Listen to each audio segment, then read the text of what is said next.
ar gariad. Be ydy cariad? Ac o'n i'n meddwl y cychwyn trwy ofyn i gyntaf, be mae'r byd heddiw yn feddwl ydy cariad? So chi o gwmpas maes Eisteddfod, be mae'r byd yn feddwl ydy cariad heddiw? A dyma fi'n meddwl am gwbl o bethau. O'n i'n cerdded trwy maes ec heddiw, a'r cariad cyntaf ni'n weld ydy cariad at stwff ac eiddo. Mae pobl yn caru carafans. Mae pobl yn caru stwff ac eiddo. Caru arian, caru tai. A wedyn math arall o gariad, o'n i'n meddwl amdano fo, ydy cariad at teulu a ffrindiau. Dyn ni'n caru'n ffrindiau gorau ni, ein teulu ni, jyst ni'n ffrindiau ni'n gyffredinol. A wedyn o'n i'n meddwl wedyn, math arall o gariad, yn ein cymdeithas ni heddiw ydy cariad romantaidd.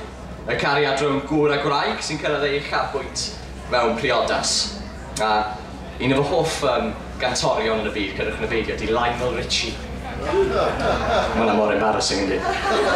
Ond mae Lionel Richie'n canu am y cariad romantaidd yma trwy'r adeg. Once, twice, 3 times a lady. Hello, is it me you're looking for? Ond mae yna gariad arall. Mae yna gariad arall. Cariad rhyfeddol. A fedrwn ni gymryd i siarad bore am gariad Duw tuag at bechaduriaid yn ei fab Iesu Grist. A dyma'r cariad mwyaf erioed. Lle bynnag ewch chi? Lle bynnag ewch chi bnawn yma? Newch chi byth glywed am gariad mwy na'r cariad yma. Ni droi pnawn yma at gwbl o adnodau hyfryd iawn. Yn 1 Ioan 4 yn benodol. Dwi'n mynd i ganolbwyntio'r un adnod. Ond dwi'n mynd i ddarllen adnod 7 yn y 4edd benod, 1 Ioan 4, 7 i 12. A dwi'n mynd i ganolbwyntio benodol ar adnod 10 o fanna. Felly ni ddarllen o. Gyfeillio'n anwyl, gadewch i ni garu ein gilydd. Oherwydd o Dduw y mae cariad, ac y mae bob un sy'n caru wedi eni o Dduw, ac yn adnabod Duw. Y sawl nad yw'n caru, nid yw'n adnabod Duw, oherwydd cariad yw Duw. Yn hyn, y dangoswyd cariad Duw tuag ato.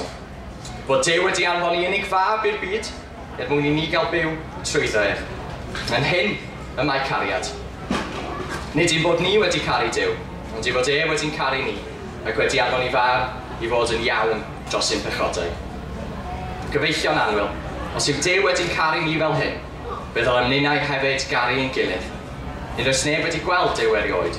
Os ydym yn caru ein gilydd, y mae Duw yn aros yno, ac y mae gariad ef wedi ei berffeithio yn o'n ni.